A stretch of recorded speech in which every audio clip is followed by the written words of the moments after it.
जय जय रघुवीर समर्थ. जय जय रघुवीर समर्थ. श्रीमद श्रीदास बोध. दशक 6वा. देवशोधन. समास 9वा. सारशोधन. श्रीराम समर्थ समर्थांनी दशक 6वा देवशोधन त्यामधला समास 9वा सारशोधन सांगितलेलं आहे. समर्थ सांगतात आपल्याला सार शोधायचं आहे. कुठल्याही गोष्टीत आपल्याला आपण जिथे प्रत्येक गोष्ट आपण करतोय त्याचा आपल्याला सार शोधता आला पाहिजे.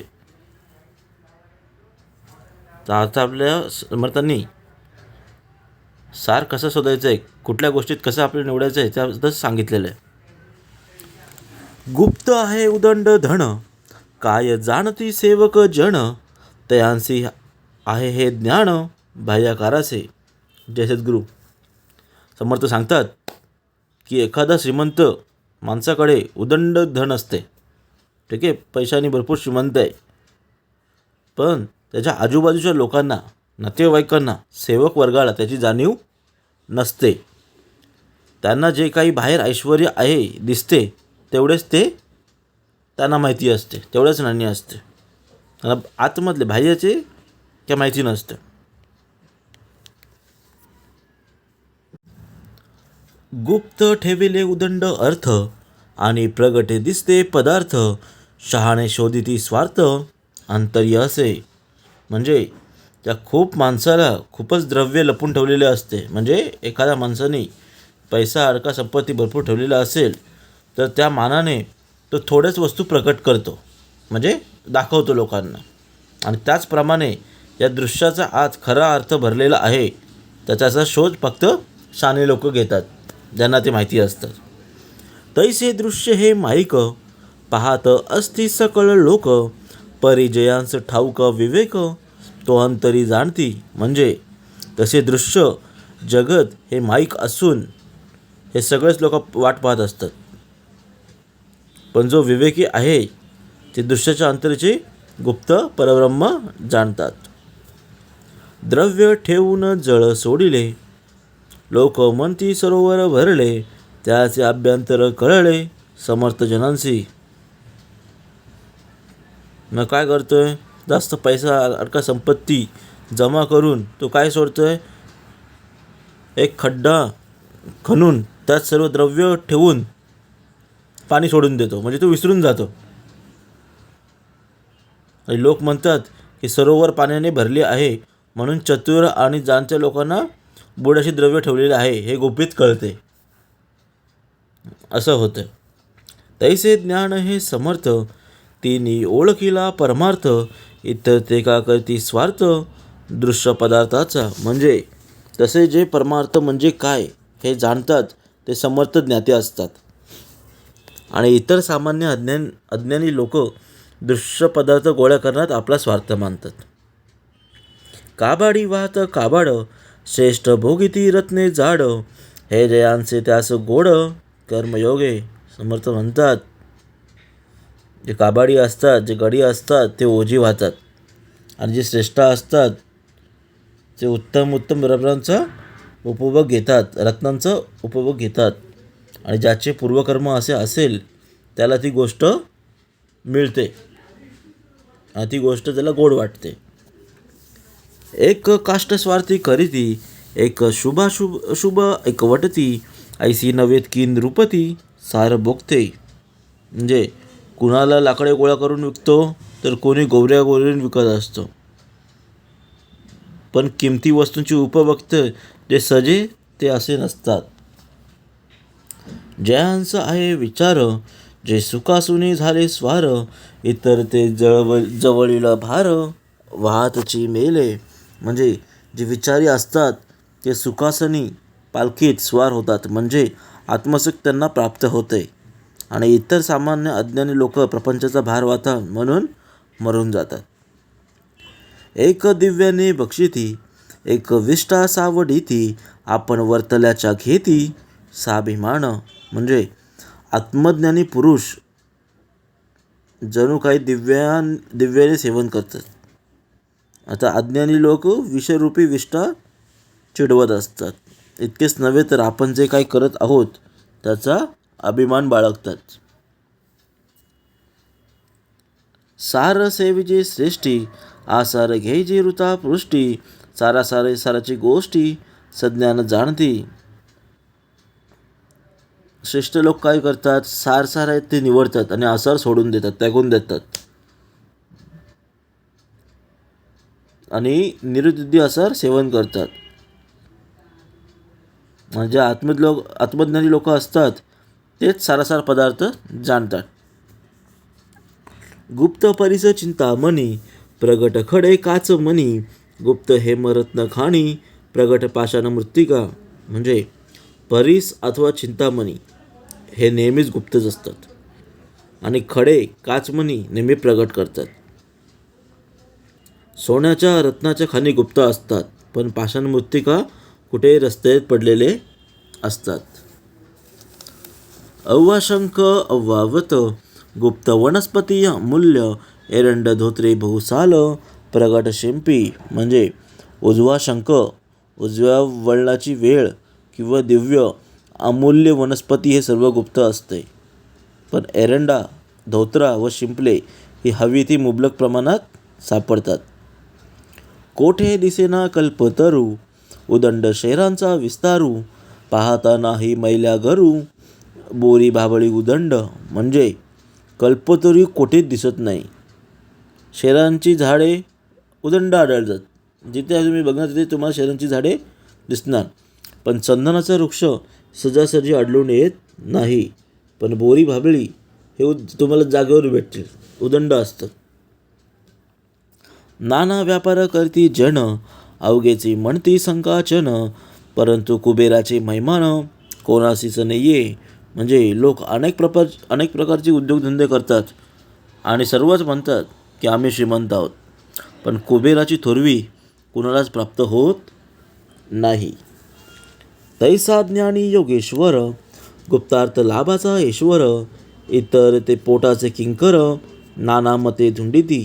म्हणजे त्याप्रमाणे जो खरोखर ज्ञानी आहे, योगेश्वर आहे, तोच गुप्त असलेले जो खरे धन आणि त्यांचा लाभाचा म्हणजेच स्वानुभव प्रक्षेचा मालक असतो. आणि इतर अज्ञानी लोक हे पोहेचे दास असतात आणि नाना मते धुंडाळीत बसतात.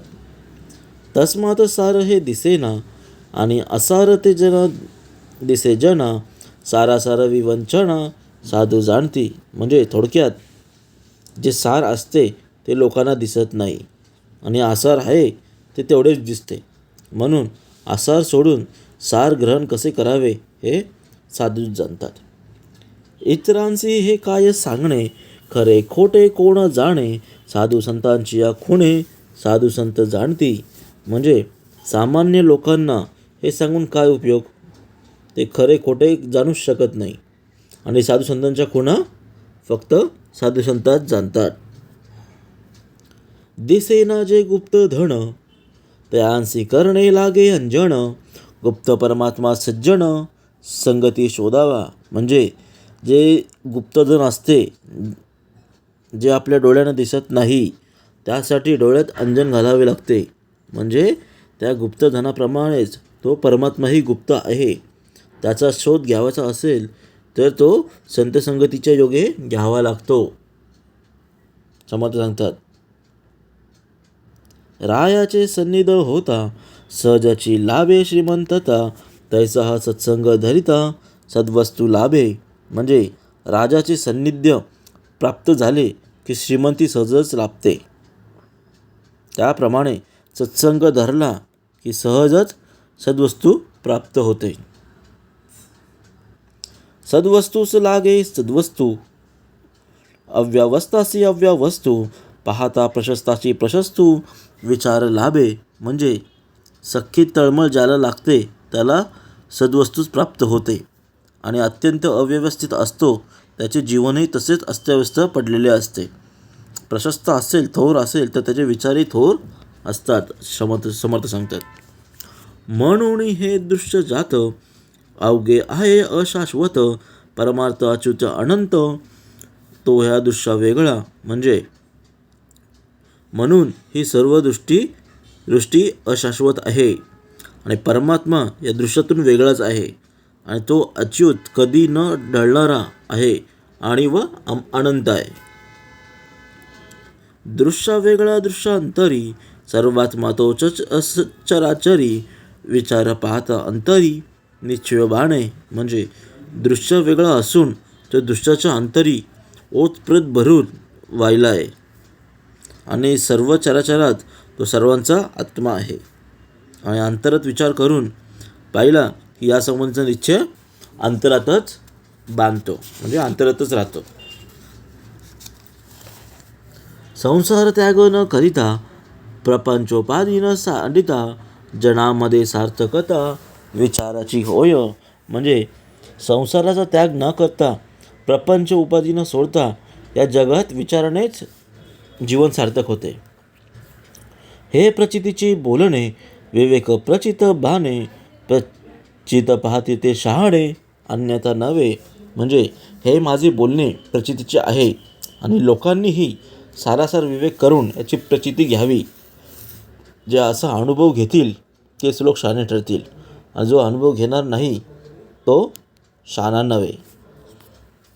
प्रचित आणि अनुमान उदार आणि रोकडे धन मानस पूजा प्रत्यक्ष दर्शन यास महदंतर. म्हणजे समर्थ सांगतात की अनुभवाचे बोल आणि अनुमान यात रोकड आणि उदार धनासारखा फरक आहे. तसेच मानसपूजकाचे दर्शन आणि ईश्वराचे प्रत्यक्ष दर्शन यात महद अंतर आहे. पुढे जन्मांतरी होणार तो हा उगाच उदार तैसे नवे सारासार तत्काळ लावे. म्हणजे पुढे जन्म केव्हा तरी आत्मानुभव होईल या उदारीचा विचार आहे आणि सारासार विचार असा उदारीचा नाही. तर त्याच्या योगे तत्काळ स्वरूपानुभवी प्राप्ती होते. तत्काळाची लाभ होतो प्राणी संसार तुटतो संशय अवघात तुटतो जन्म मरणाचा. म्हणजे तत्काळ आत्मज्ञान होऊन माणूस जन्म मरण परंपरेने सुटतो आणि जन्म मरण येईल की काय याचा संशय समूळ नष्ट होतो. याची जन्मे येण्याची काळे संसारी होय जे निराळे मोक्ष पाविजे निश्चळे स्वरूपाकारे. म्हणजे याच जन्मात याच काळी मनुष्य संसारातून मुक्त होतो आणि निश्चळ स्वरूपी ऐक्य पाहून तिथे मोक्ष मिळतो. हे गोष्टीचं करी अनुमान तो शीघ्रची करी पावेला पतन मिथ्यावदेला तास ज्ञान उपासनेची. म्हणजे आत्ताच समज सांगतात मी जे काही सांगत आहे त्याबद्दल जर कोणी संशय घेतील तो मुळात सिद्धच आत्मारामच असून संशयामुळे वेगळा पडेल पतन पावेल. म्हणून जो कोण मिथ्या म्हणत असेल तर माझ्या उपासनाची त्याला शपथ आहे. हे यथार्थाची आहे बोलणे विवेक शीघ्रची मुक्ती होणे असून काहीच नसणे जनामध्ये. म्हणजे माझे बोलणे अगदी यथार्थच आहे. सारासार विवेकाने मनुष्य अत्यंत लवकर मुक्त होतो आणि जनामध्ये वागत असतानाही त्याच्या अंतरही मीपणा विषहत असतो. म्हणजे तो लोकात असून नसल्यासारखा असतो. देवपदी आहे निर्गुण देवपदी अनन्यपण हाची अर्थ पाहता पूर्ण समाधान बाणे. म्हणजे देवपद हे निर्गुण आहे आणि देवपदी अनन्यपण म्हणजे तक्ता किंवा ऐक्य याचा अनुभव घेणे होय. म्हणजे या प्रकारे त्याच्या अर्धाशी पूर्ण एकरूप झाले की पूर्ण समाधान बांधते. देहीचं विदेह होणे करून काहीच न करणे जीवमुक्तांची लक्षणे जीवनमुक्ती जाणती. म्हणजे देहात असून विदेही होणे म्हणजे देहबुद्धी पण पूर्ण नष्ट करून आत्मबुद्धी दृढ झालेल्या स्थितीत प्रारब्धाचा क्षय होईपर्यंत निर्लेप वृत्तीने जीवन कंठणे करून काही न करणे म्हणजे मी करता ही भावना समूळ नष्ट झाली ती तरी कर्मे होत राहते आणि जीवनिर्णयाची लक्षणे आहेत जी निर्णयात असतील तेच ती लक्षणं जाणू शकतात. एरवी हे खरे न वाटे अनुमानाचे संदेह वाटे संदेहाचे मूळ त्रुटे सद्गुरु वचने. म्हणजे एरवी हे खरंच वाटत नाही आणि अनुभव नसेल तर अनुमानाने त्या अवस्थेबद्दल संदेह उत्पन्न होतो. म्हणून सहलतेने वचन श्रवण केले की संदेह समूळ होतात. एरवी हे खरे न वाटे, अनुमान जे संदेह वाटे, संदेहाचे मूळ तुटे, सद्गुरुवचने. इति श्रीदासबोधे गुरुशिष्य संवादे सार शोधन नाम समास 9वा. जय जय रघुवीर समर्थ.